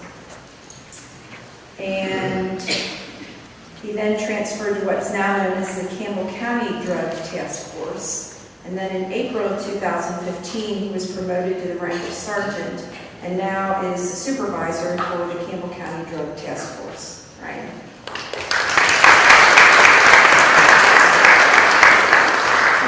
Well, I appreciate that. We appreciate the invitation here to speak tonight. I'll keep this pretty short because what it is that I do is a little less in depth sometimes, I feel, than what others are doing in this dealing with this epidemic. I'll just kind of talk on two sides as far as who I work for and then the agency or the task force that I'm assigned to supervise with right now. As a Campbell County police officer, we see obviously every day patrol guys see heroin, traffic stops. We can't hear you very I apologize. How about now? The gentlemen in uniforms, the ladies and gentlemen in uniform on the street making a traffic stop see the heroin, they see the needles in the cars and things like that. I kind of see what I would call, and I brought with me Mike Rowan, Detective Mike Rowan from Fort Thomas Police Department. I guess would be kind of the darker side of law enforcement. We deal with the drug traffickers on a daily basis. We deal with the heroin users and other drug users on a daily basis. So we definitely do see a different aspect than our patrol people see. To touch on what Sister Kay was talking about with where the heroin comes from here into northern Kentucky. Yes, it does come from Mexico. It comes from other parts of the South. Then comes into Cincinnati. You spoke before about families and stuff being taken, young children being taken out of homes and stuff in Mexico and Guatemala and Colombia in that area. I actually had a case where I dealt with some Hispanics that were dealing in black tar heroin here in northern Kentucky. And I spoke with one of the drug traffickers afterwards, and he was actually scared to death. They had taken him and placed him up here in northern Kentucky to distribute the heroin to our citizens. And then once we took him off and he was eventually deported, they brought somebody else within, I think it was 7 days, and they put another member of the Hispanic population up here in northern Kentucky to do the same thing and sell heroin, and called actually was an undercover officer and sold the dope directly to him. And that was when I was assigned to the Northern Kentucky Drug Strike Force. That particular case resulted in over 5 kilos of black tar heroin being taken from the greater Cincinnati area. So just it not only impacts us, but it impacts everybody all over the country, including down in Mexico. So what we're seeing is most of our heroin is coming from Cincinnati. We do have drug traffickers here in northern Kentucky, here in Campbell County. They're over in Covington, obviously, too, but the majority of our drugs are coming from Cincinnati. we see people coming from as far south as Lexington area, driving, making the trip on a daily basis up to Cincinnati, across the water to purchase the heroin. We see the tags, we see the license plates, and we try to make the stops. And then as far as our actual users in our community, what we're seeing is, Sister Kay asked me to speak on some of the hotspot areas that heavy drug use and drug activity areas. I'm sure everybody's seen the news stories, the Kroger Pavilion up in Newport, a lot of drug use up there. And there is, I think we've taken off as many as 11 in one day up there as far as a combination of drug traffickers and drug users. They're pulling over in the parking lots. It's the first place off 471 pretty much. The party stores as well. Pretty much it's anything easy access. Once they cross the river back into Kentucky, they'll stop anywhere along the way and use the heroin. And that's what our job is to do, is try to go in there and get the drug traffickers out of there if they come across the water to sell their drugs. Obviously with the heroin being so bad up here, back about, I guess, 2 or 3 years ago, I saw the camera fly on here, one of our county attorneys, they started the Campbell County Drug Task Force. Like I said, in April of this year, I was promoted to the rank of sergeant and asked to supervise this unit. Our primary goal is heroin trafficking on a street level. So we're talking about smaller quantities, anywhere from $10 worth of heroin. We're purchasing up to the neighborhood of 1 to 2 grams of heroin, which is a cost of anywhere from a gram is about $120 to $160 a gram. The Campbell County Fiscal Court is funding this operation. We've been, what I would say, very successful in combating the heroin problem here in Northern Kentucky on a street level basis. We have a good working relationship with our mid to upper level drug investigators with the Northern Kentucky Drug Strike Force. We speak with them on a daily basis. Actually, I supervise 2 of the Campbell County officers that are assigned to the Northern Kentucky Drug Strike Force. And they operate in Campbell County, Boone County, and Kenton County as well, and sometimes Grant, depending on if their investigation takes them there. We also work closely with the DEA. As part of what we do with the Campbell County Drug Task Force, though, is we also now are investigating all the heroin overdose deaths here in Campbell County that result in actual death. We do look into some of the overdoses where they survive, but if they don't, we're there to, and our goal is to try to catch the actual drug trafficker. Some of the problems that we're dealing with that is the jurisdictional lines, and if they cross into Ohio, so we're kind of working that out, and we're in contact now with the Hamilton County Heroin Task Force. So we have good contacts across the river, and hopefully that'll make things a lot easier for us. The U.S. Attorney's Office has been pretty helpful with us with that, and kind of given us some guidance as we go. So we've only had probably about, I think we responded to Mike, maybe 3 since April. We responded to 3 overdoses since April. The big thing I want to ask from everybody in the community is that to help us out. I know that, and basically what happens is once somebody passes away from a heroin overdose, and we're responding to the scene immediately, probably before the body's removed, or shortly thereafter. I know it's kind of a hard time to deal when you got a family member that's passed away, but our goal is to get the drug trafficker and put him in jail and put him in federal prison. So we're going to ask questions, and we're going to want to look at things and stuff like that. We just ask for everybody's cooperation, and that way we can get to the root of the problem. As far as the Campbell County Police Department is concerned, and I'm sure this is probably the same with some of the other law enforcement agencies here in Northern Kentucky that talk about naloxone or Narcan or the other anti-opiate drugs, I guess you would call them. We are visiting the option of putting naloxone in the hands of our patrol officers in Campbell County. We are waiting on medical protocols, I guess you would say, to how long can we store the products for, what kind of temperature range they got to stay in and things like that. So there's some things that we're working out. And the Department of Criminal Justice Training is currently working on training the officers on that. They're working on a program to get started. They haven't started on it yet. But it's coming, I can assure you, in the near future. That was a conversation I just had with Chief Craig Sorrell about 4 hours ago today. Sister Kay asked me about how to give tips, how you guys can give tips. Phone number's up there. That's a non-emergency number that goes directly to my desk at 442-6911. I check it on a daily basis, multiple times a day. You can call that. That's only if it's inactive.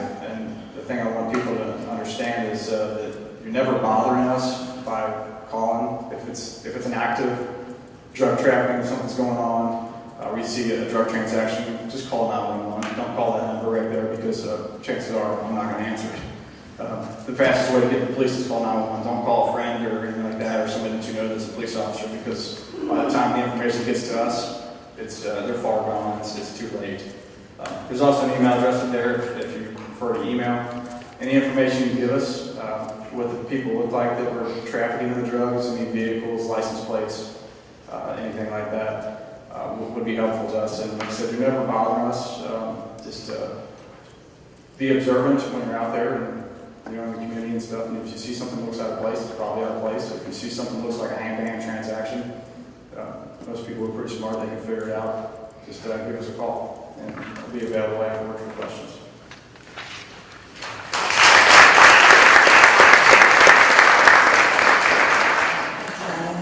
I know that we are at 8:30, so we certainly understand if people need to leave. We're going a little bit over time, but so feel free if you need to get up and go. We understand that. We hope you'll stay around. For Stacy.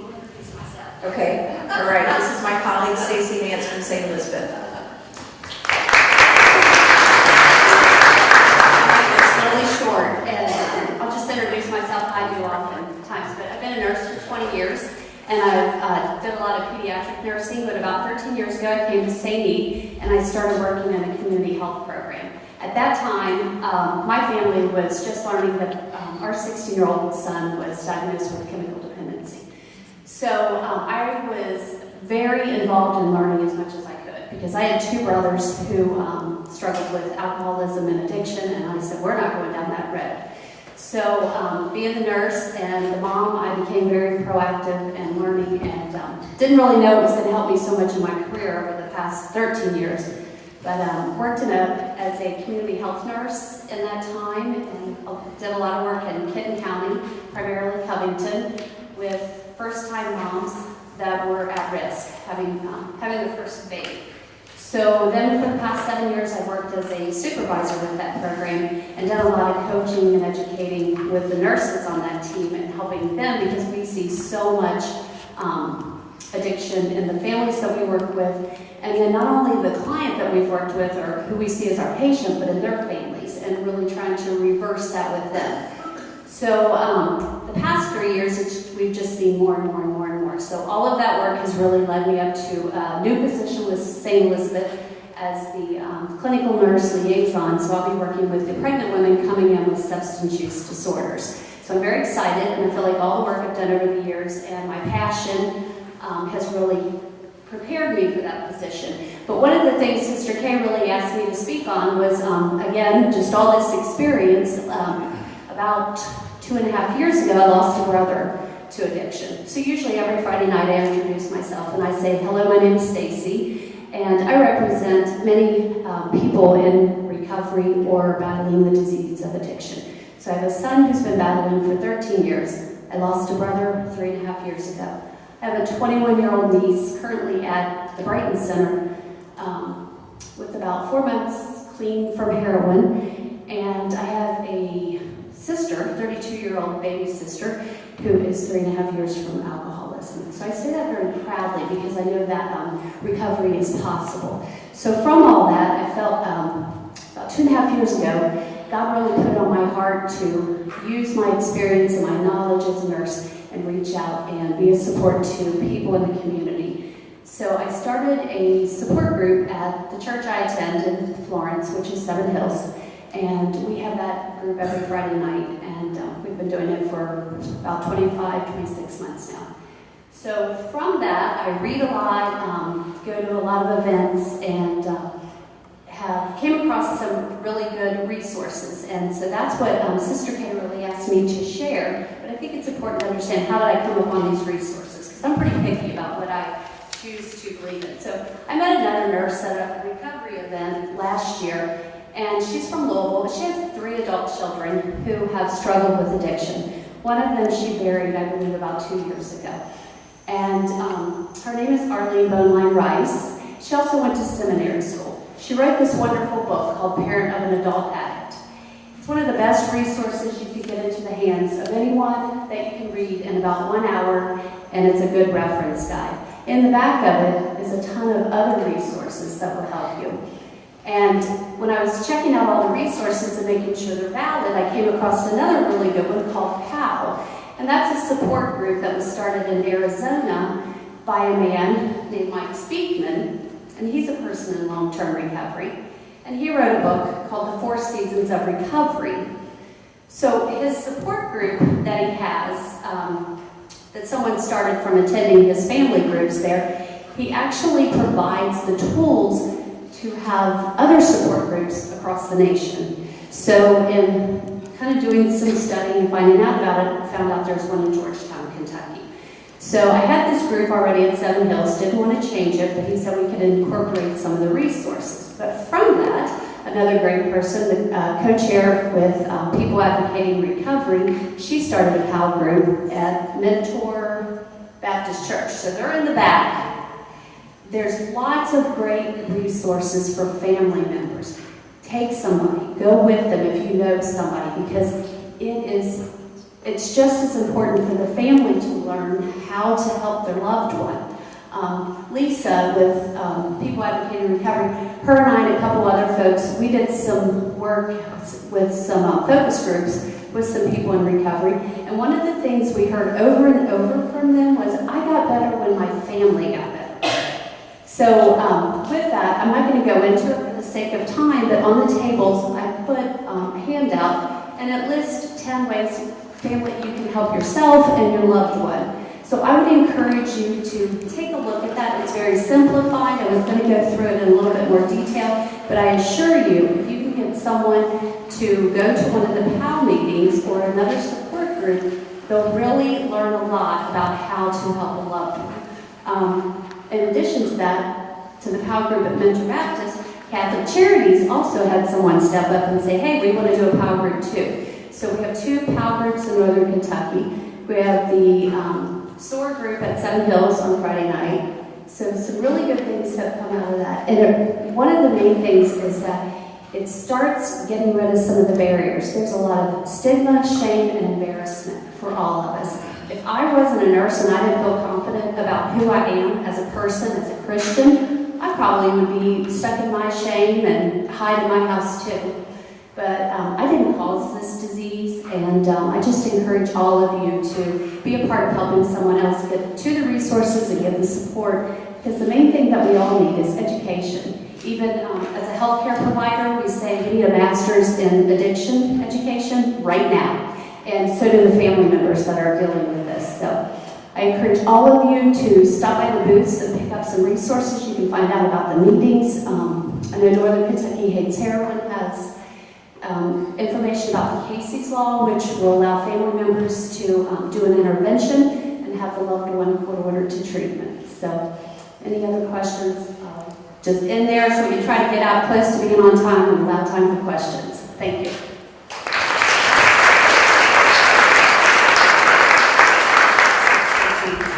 So we do have time for questions if people have questions. And also Cameron Lau is here. Thank you, Cameron, for being here. Cameron is from the Campbell County Attorney's Office. And so if anybody would have a question specifically pertaining to a legal issue that might happen for someone. We do have a portable microphone. If anybody has a question, raise your hand. We can bring the microphone to you.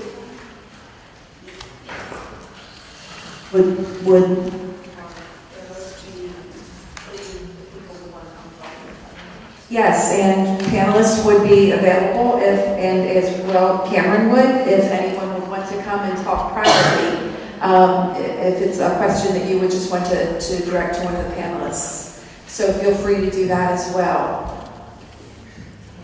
Also, yes? Would you speak to the level of drugs in our schools and how that's being addressed?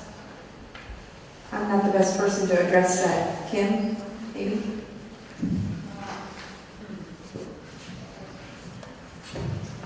The level of drugs in our schools. Well, probably the numbers that I have would be anecdotal. I wouldn't say that I know, where drugs are in one school more than another, aside from the fact that all schools had problems. And, I think that we need to continue educating kids and teachers about how to address the issue. I don't know, do our law enforcement folks, do you have information? The only thing I can add as far as just based upon my years of service in law enforcement is not that I can recall, I cannot recall removing any heroin from Campbell County schools. I'm not saying it's not there because I've heard stories of being there prior to my time in law enforcement, like 4 times the same. Not off the top of our head, I've received bills have came. I've had drug trafficking cases, reference bills come out of Campbell County High School. It's been a couple of years ago, but that's about the only thing. And then obviously there is marijuana. I'm sorry. Yes. Can you show the number to report? Actually, I have some business cards that I can pass out to you if you like one. Also, on the table is a sheet of paper and note paper. There is a video that the Northern Kentucky District Health Department has on the syringe program that Jennifer spoke about. If you want to put your name on that piece of paper, Jennifer can send you the link. Your name, your email address. Jennifer will send you the link. Other questions? Yes. I was just curious, what other hot spots are there in Campbell County besides Newport Pavilion? Like, because I drive the AA a lot, so are people pulled over all the time on the AA? Is that a high drug trafficking area, or is it just speeding, or is it a combination, or? I'd say it's a combination of. Yeah. I mean, any place really here, any place could be, they can use drugs, buy drugs, sell drugs, but as far as I wouldn't call the double highway a high drug area. I mean, we see a lot of 471 to 275 going back to Clermont County area. That area, we get a lot of interdict a lot of people going that way that are taking large quantities, large virus standards, which would be 5 to 10 grams of heroin back over to Ohio to use, and they're just kind of using 471 as a hallway or a corridor, if you will. Then we have people, like I said, coming up from the south, Lexington, up 75, up 71, to this area to purchase the heroin and then take those larger quantities back down south to distribute. What about hot spots like Kohl's and Cold Springs, that parking lot? Is that still a hot spot? It was at one time, like Kroger's, that area? My team, we routinely sit in those parking lots and watch the drug activity, and I can tell you that Kohl's and Home Depot area and stuff, it's not as active as the Newport Pavilion is. And I'm sure that somebody's going to raise the question here eventually about is it safe? It's as safe as any other place in Northern Kentucky as far as I'm concerned. They're not really bothering people. They're using heroin there, and then they're moving on. We try to curb that by confronting them when they do. Cameron, did you have anything to add to that? Just briefly, I can jump up here real quick, just so it doesn't get passed around. Just actually answering the question about the children, I just want to say that in the schools, there are issues with heroin use. It's not overly prevalent at this moment that it's on the radar, other than the fact that we go into schools for early intervention. Fortunately, the schools have been educating the children, but I can tell you personally, I've spoken to an 18-year-old girl that's been using since 16. I've talked to other students. Of course, we deal with the Casey's Law, we deal with removal, we deal with, of course, dependency, neglect, and abuse of addicted children with Beyond Control. So I can tell you that it is out there. Children are addicted. I know I talked to seniors before. They've had children that have overdosed that are under the age of 18. And candidly, from a personal experience, I saw a young man under the age of 18 that was brought in Mercedes that was overdosing while my mom was being treated for an issue, an upper respiratory issue. So to say that it's not prevalent, it is prevalent in our schools.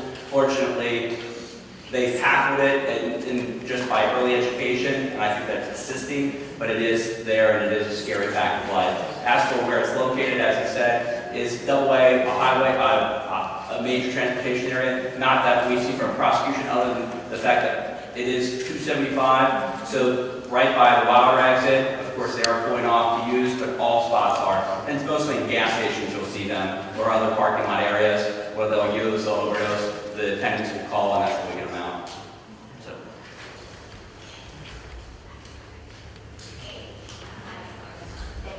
I have one more question about the schools. So a few years ago, I know that there were like Parochial High School that they had some drug dogs come in. Is that something that they do periodically still at the high schools? I mean, they definitely use drug dogs for high schools. I mean, you can probably speak to it better than I can from it. That's just a random thing they do, and a lot of the schools, a lot of the school districts will contact the local canine officers from Newport, which run the jail, also officers from Boone County, Kenton County, and they go into schools at random and search. And then I believe Campbell County Schools there for a while had a private organization for doing it, but most of them are local police that are going in there and doing random searches at the request of the schools. Yes. I just want to know, can the church continue to sit on the sideline and not get on board with some of these preventive measures for our young kids? Do you think the church will still continue to do that? I hope so. I think it's certainly something that, as most of the speakers have said, attacking this issue from in multiple ways is really what we're working on. So, But I've never heard anybody, come out and really say that we really need the support of our churches in the area to really come down hard on this. well, I think we all, anybody that's a part of a church, would hopefully recognize that it is an important thing for our churches to do, and maybe will leave here and feel motivated to bring it to the attention of their church and leadership in the church so it can be addressed. Thank you.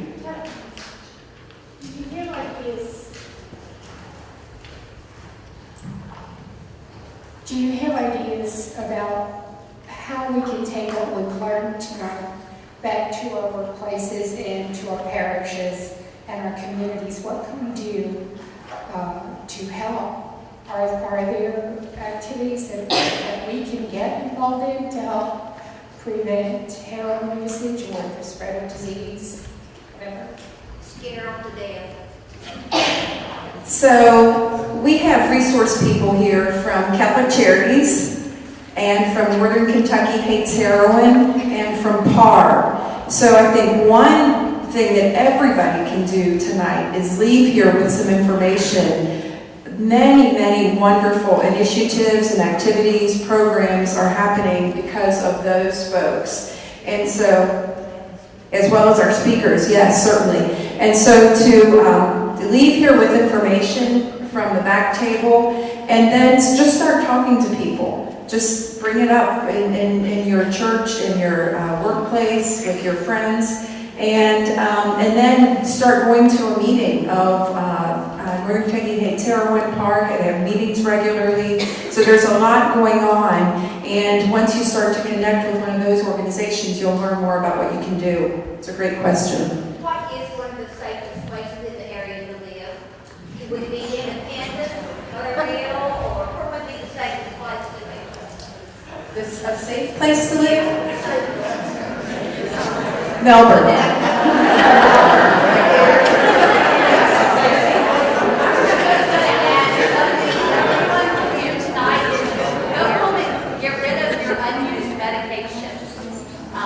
Find a drop-off location and clean your medicine cabinets out, because that's where a lot of it starts. And that has been shown over and over. So that's one thing everyone can do, is get rid of all that medication that you're not using. And then just talk about what you learned tonight. Help reduce the embarrassment, the shame. Talk about what Jennifer from the health department shared about the needle exchange. Talk about the Narcan. Talk about the support groups. Just keep talking. Talk. So. Hey, there's a good comment made right here. She said we need to stop talking and start doing. I feel like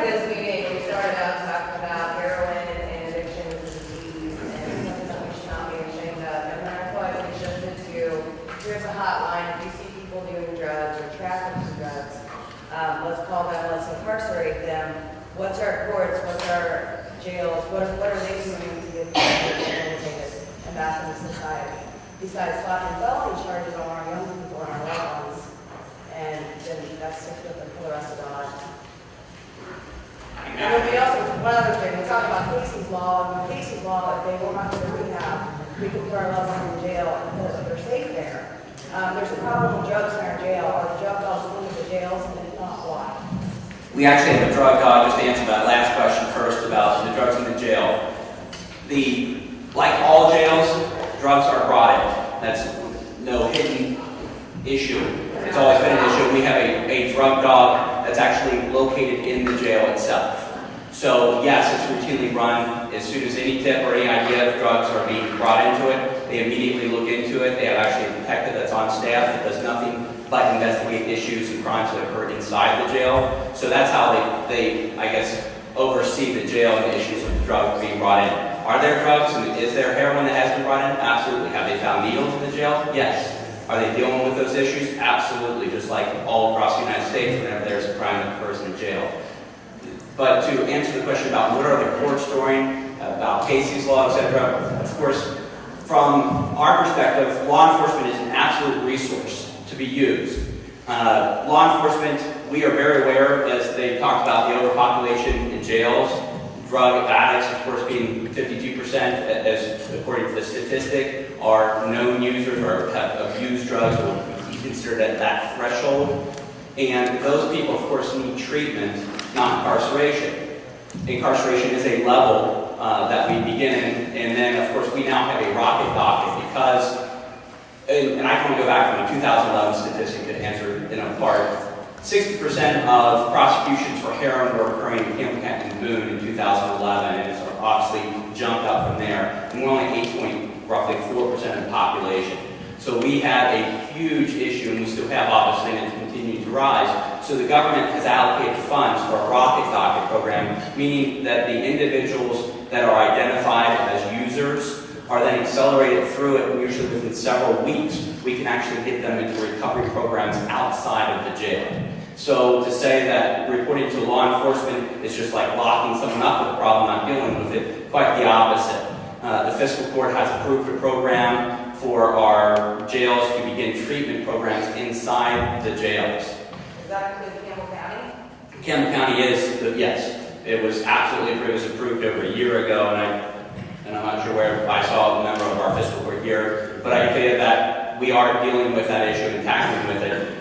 That the issue is monstrous because it is sort of a spider web that hits the community. It's not isolated just to that user. It's to the children, grandchildren, to the family members, the neighbors. So it's a monstrous issue that has to be dealt with in many areas. And Casey's Law is one of those issues. Casey's Law, it has its issues as well because if you can't afford the treatment, then it may not be an option if the insurance isn't covering it or there's not a bed available. However, most of the agencies in this area try to keep several beds, but candidly, there are not enough beds to deal with all the users. So again, it's a community issue. Fortunately, you see all the community partners in this room, just part of them in the back of here, among the law enforcement agencies, the prosecution, public defenders obviously are working with us. So we've got so many agencies that are working with us that we are trying to tackle it on all those levels, but it is an overwhelming issue. Is this all going to keep marijuana from being legalized? What's that, I'm sorry? Is all this effort and all this information, is it going to keep marijuana from being legalized? That's an issue that's beyond, obviously, from a prosecutor's perspective. I follow that. You would have to contact our local senators for that to deal with that on a legislative issue. Well, people vote that in. Absolutely, they do. I think we're going to go ahead and wrap things up now. What great questions and so on that we've gotten from all of you. And so thanks for being here, everybody.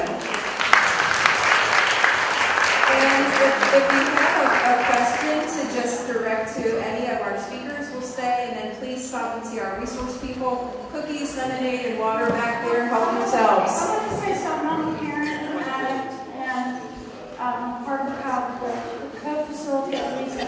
But when you ask about what you can do, 6 years ago, I realized my sister and my niece, mother and daughter, were both heroin addicts, and I tried to fix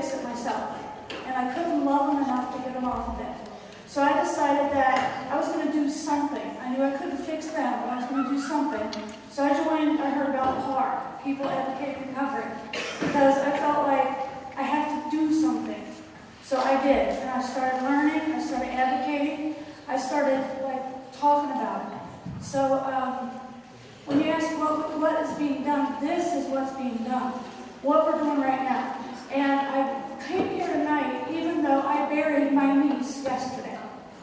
She finally lost her struggle after 6 years of not figuring it out. So when you say, what can we do? It's just caring, praying, learning, loving, and put some energy into any one of the organizations that you see here. Thank you. Thanks, everybody. Get home safely. Stay around.